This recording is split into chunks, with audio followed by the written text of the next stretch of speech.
Bienvenue dans cette carte blanche. Donc aujourd'hui, on va aborder l'actualité vraiment brûlante qui est ce personnage que vous voyez ici qui s'appelle Evgeny Prigojine, qui est le patron du groupe Wagner. Alors Wagner, c'est cette milice paramilitaire. En fait, c'est une entreprise privée, hein, Wagner. Moi, je vous incite à aller voir sur Wikipédia ce qu'est le groupe Wagner. Mais si on revient sur Prigojine, ici, vous le voyez sur Wikipédia partout avec Poutine, parce qu'en fait, ils se connaissent très bien. Poutine a utilisé le groupe Wagner pour commanditer des opérations spéciales en Ukraine, dans cette guerre terrible entre la Russie et l'Ukraine, où Prigojine et les hommes, vous voyez que Wagner, il y a à peu près, on estime, à plus de 40 000 hommes, des militaires privés, hein, c'est une entreprise privée qui va sur des théâtres d'opérations, aussi bien en Afrique, mais ici, pour le cas de Poutine, c'est en Ukraine, pour littéralement semer le chaos en Ukraine. Donc ce groupe Wagner a fait des exactions terribles, a utilisé des procédés totalement inhumains, à la limite du crime contre l'humanité. Donc ce groupe Wagner est une organisation paramilitaire qui œuvre dans le but, vous voyez, d'assurer la défense des intérêts des Russes et de la Russie en général. Et ce qu'a fait Prigojine, donc, il y a quelques jours, il a littéralement pris le contrôle d'un commandement militaire dans le sud de la Russie, et puis il est monté vers Moscou. Et le message qu'il voulait faire passer, c'était je vais déstabiliser le pouvoir. C'était pas très clair, mais en tout cas, tout le monde a retenu son souffle pendant ces événements qui ont duré moins de 24 heures. Les marchés ont tremblé, tout le monde a tremblé, parce qu'on s'est dit c'est à nouveau une grave crise politique, aussi grave que les déclenchements de la guerre, en se disant ça va totalement déstabiliser ce grand pays qu'est la Russie, et ça va créer des incertitudes à nouveau sur le long terme, etc. Et notamment sur l'énergie. Donc ici, le groupe Wagner nous rappelle qu'il y a une guerre terrible qui se mène entre l'Ukraine et la Russie. Cette guerre, à mon sens, pourrait durer très longtemps, parce qu'il y a beaucoup d'intérêts en jeu, des intérêts géopolitiques assez importants. Mais on oublie aussi, et ça nous le rappelle aujourd'hui, que la première économie d'Europe, que toutes les économies d'Europe, mais ici l'Allemagne, qui est le pays qui a le plus d'usines, est vraiment en péril. Et 50% des entreprises allemandes, vous voyez, 50% des usines allemandes veulent quitter l'Allemagne. C'est vraiment incroyable. En tant qu'investisseur, on doit être informé de ça.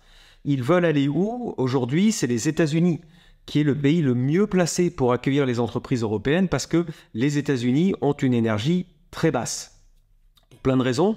D'abord, l'Europe a vu exploser son énergie, mais surtout l'Amérique produit de l'énergie. L'Amérique produit du charbon, produit du gaz et du pétrole.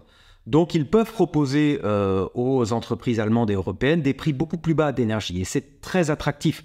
L'énergie, c'est ce qui fait quasiment plus de 50% du prix d'un produit. Un produit qui est produit à bas coût d'énergie, c'est un produit qui va être ultra compétitif. Donc on le sait, il y a des roadshows aujourd'hui en Allemagne, vous avez plein d'Américains qui débarquent dans les usines allemandes pour faire un grand show en disant mais venez chez nous, venez en Oklahoma, venez dans le Delaware, venez un peu partout aux États-Unis. En plus, justement, le Delaware est un État américain qui offre des avantages fiscaux très intéressants. Et il leur dit venez vous installer chez nous. Donc ce serait encore une délocalisation terrible. Vous voyez, il y a des délocalisations d'activités à l'étranger qui peuvent se produire là cette année, et ça va être un coup terrible pour l'Europe. Donc ça, c'est à suivre de près, d'autant que déjà en France, on a vu pas mal d'usines qui ont fermé ces 6 derniers mois. Il y avait William Sorin qui a mis sur le carreau des centaines de salariés en Seine-et-Marne parce que à cause du prix de l'énergie, vous voyez, ce n'était plus viable. Donc vous voyez, toute l'information est disponible sur Internet. Il ne faut pas aller chercher bien loin, mais simplement, il faut juste s'informer. Donc le prix de l'énergie devient insupportable. L'énergie a fait x2, x3, x4 pour les entreprises. Alors nous, les particuliers, on est protégés par un bouclier tarifaire, mais ce qui compte beaucoup, c'est les entreprises. Et si ces entreprises ferment, c'est à nouveau du chômage, c'est à nouveau de la précarité, et c'est un très mauvais signal pour l'Europe. Ici, vous voyez que ArcelorMittal a déjà arrêté temporairement un de ses hauts fourneaux en France, donc c'est à Fos-sur-Mer, à côté de Marseille. ArcelorMittal, bon, c'est le champion de l'acier. Et vous voyez que le coût de l'énergie devient insupportable, même pour des industries de pointe, des industries absolument vitales comme ArcelorMittal. Donc, vous voyez comme les événements politiques sont liés aux événements économiques et sont liés à l'investissement. Donc nous, en tant que consommateurs, en tant que particuliers et investisseurs, on doit comprendre ce qu'il se passe. Ici, vous voyez que le comble de l'ironie, c'est qu'on ne peut plus acheter de pétrole aux Russes. Vous savez qu'il y a un embargo terrible sur la Russie, on ne doit plus rien leur acheter. Hein, c'est une des conséquences de la guerre avec l'Ukraine. Mais simplement, ce pétrole russe, on l'achète quand même. Et on l'achète via qui? Via la Chine. Donc la Chine achète du pétrole russe. Vous voyez, pétrole russe, et tout ça est public, c'est dans la presse. Hein. Les importations de la Chine au plus haut depuis l'invasion de l'Ukraine. La Russie vend à la Chine son pétrole, et nous l'achetons, le même pétrole, on l'achète à la Chine beaucoup plus cher. Donc c'est une absurdité totale que l'on vit actuellement, où on s'interdit d'acheter le pétrole aux Russes, évidemment, parce que la Russie est diabolisée, et ce pétrole, malgré tout, nous l'achetons, mais nous l'achetons beaucoup trop cher, et on l'achète via la Chine. Quelle est la conséquence de ça qui est quand même incroyable? C'est que nous repartons vers le charbon. Et oui, le charbon, l'énergie la plus carbonée, l'énergie la plus polluante, qui pollue les airs, qui pollue l'atmosphère, qui produit du CO2 qui réchauffe la planète, eh bien cette production de charbon est repartie à la hausse depuis 2021. Et c'est un choix terrible. Ici, vous le voyez dans la presse, l'Europe mise sur le charbon et jette aux oubliettes les accords de Paris pour sauver son économie. Donc, c'est fini, sauver la planète aujourd'hui, ce n'est plus du tout à l'agenda de plus aucun gouvernement. Pourquoi? Parce que la décroissance que voudrait ici Emmanuel Macron en nous proposant la sobriété, en fait, c'est un programme de décroissance. Ok, pourquoi pas? Encore faudrait-il que ce programme soit voté par le Parlement aussi. Mais cette décroissance ne se fait pas en 3 ans, ne se fait même pas sur 10 ans. Un programme de décroissance doit se faire sur 20 ou 30 ans. C'est un plan à très grande échelle. Mais voyez que comme ce plan n'est pas organisé, on est obligé de miser sur le charbon et de produire à nouveau de l'électricité carbonée avec du charbon. Donc c'est totalement stupéfiant. Et ça fait penser un peu à... moi j'ai connu ça, le patron d'Alcatel, donc il y a une vingtaine d'années, un peu plus de 20 ans, le patron d'Alcatel qui était un grand champion français de l'énergie, de la technologie, rêvait d'une entreprise sans usine. Et à l'époque, c'était Alain Juppé qui était Premier ministre et qui disait « Je rêve d'une France sans usine ». Donc une France que de services. Mais le problème d'une France sans usine, c'est une France sans emploi. Parce qu'à un moment donné, les produits, il faut bien les fabriquer. Même quand on est dans la très haute technologie, il faut quand même fabriquer des produits. Alors éventuellement, on aurait pu être un pays sans usine, mais avec un niveau d'éducation absolument très très haut, comme en Corée du Sud, où par exemple, tous les jeunes Coréens, donc tous les jeunes Français, auraient dû être accompagnés, formés aux technologies, formés à la science, et on serait devenu un pays de haute technologie et de sciences avancées avec des dépôts de brevets, par exemple. Mais ça n'a pas été le cas. On a voulu une France sans usine, mais sans accompagner la jeunesse ou les étudiants vers l'excellence. Donc on se retrouve avec des problèmes vraiment importants. Ici, vous voyez, dans le même esprit, vous avez ce journal là, qui s'appelle Boulevard Voltaire, qui dit le très mondialiste Jacques Attali, mais ça c'est un clin d'œil ironique à ce qu'est Jacques Attali par rapport à son passé. Jacques Attali prévoit une immense crise financière. Pourquoi Jacques Attali nous dit ça? Il faut savoir que Jacques Attali, c'est le conseiller des puissants. C'est quelqu'un qui a conseillé François Mitterrand à partir de 1981, qui a conseillé François Hollande, Nicolas Sarkozy, maintenant Emmanuel Macron. On peut même dire que c'est lui qui a poussé Emmanuel Macron en politique.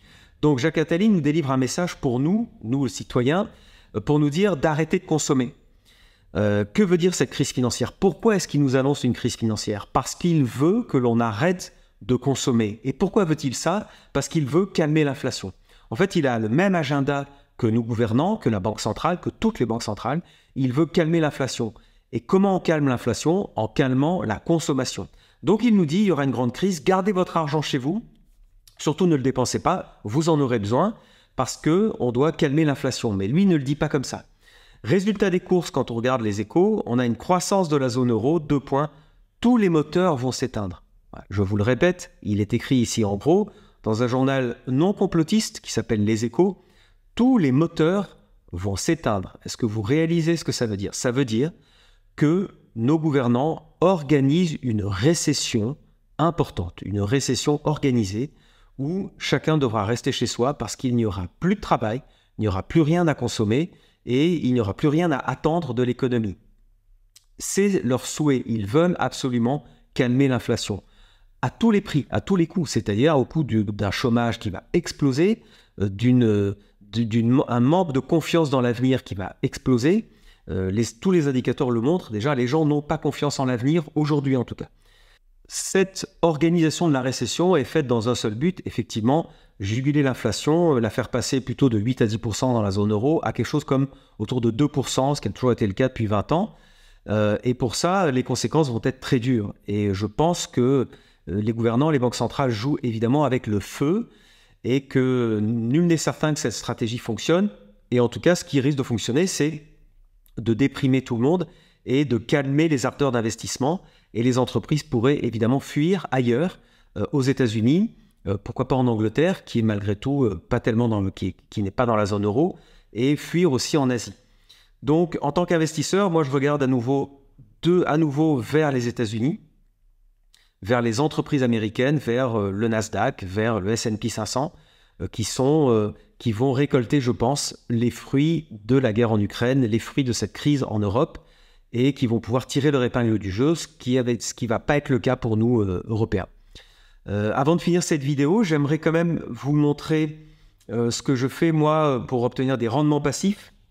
Avec mes cryptos, j'utilise cette application qui s'appelle Instadap, qui propose ici sur de l'Ether, vous voyez, vous placez de l'Ether et vous êtes à un peu plus de 4% de revenus passifs par an. Je vous ai fait rapidement un calcul pour vous montrer qu'est-ce que ça veut dire exactement que 4% de rendement passif sur l'Ether. Je vous ai montré ici, j'ai pris un exemple, vous voyez, si je place 3 Ethers aujourd'hui sur Instadap, qui est une application décentralisée sur la blockchain, vous gagnez, avec 3 Ethers, vous gagnez 4% par an. Mais les 4%, vous ne les gagnez pas en euros, c'est 4% d'Ether, en fait. Donc si je place 3 Ethers en considérant que l'Ether est autour de 2000 euros, ce qui n'est pas le cas, au jour où j'enregistre cette vidéo, ce n'est pas le cas. Mais on n'est pas loin des 2000 euros. Et on va considérer que, puisque j'ai confiance en l'Ether, je considère que Ethereum est une blockchain qui va s'imposer, qui va devenir un standard majeur de la finance décentralisée, disons des nouveaux systèmes financiers sur la blockchain. Donc, je considère que cette blockchain va durer des années et des années.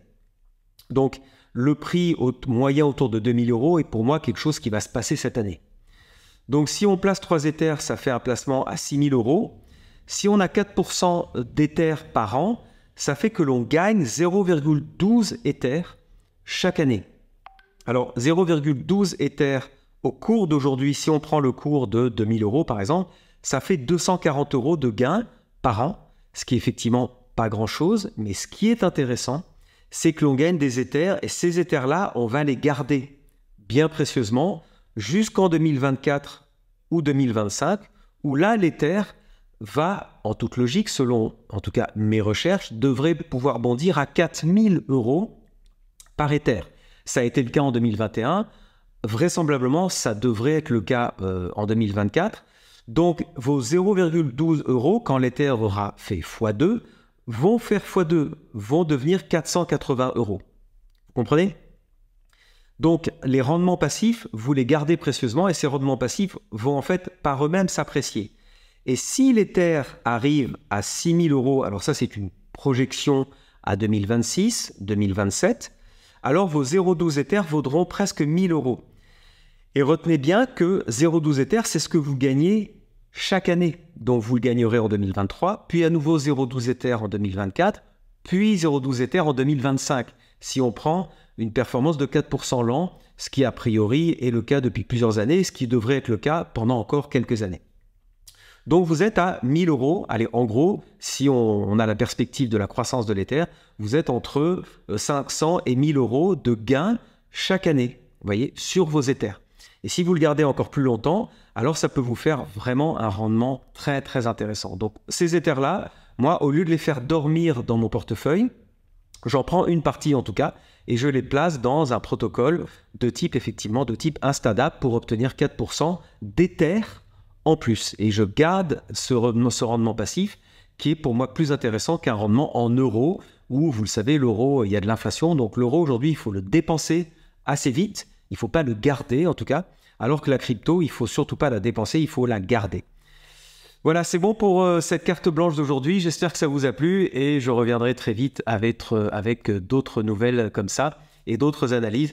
N'hésitez pas à liker cette vidéo et à me mettre quelques petits commentaires, à me dire si ça vous a plu, si j'aurais pu développer d'autres sujets et les sujets que vous aimeriez que je développe à l'avenir. Ciao, à bientôt.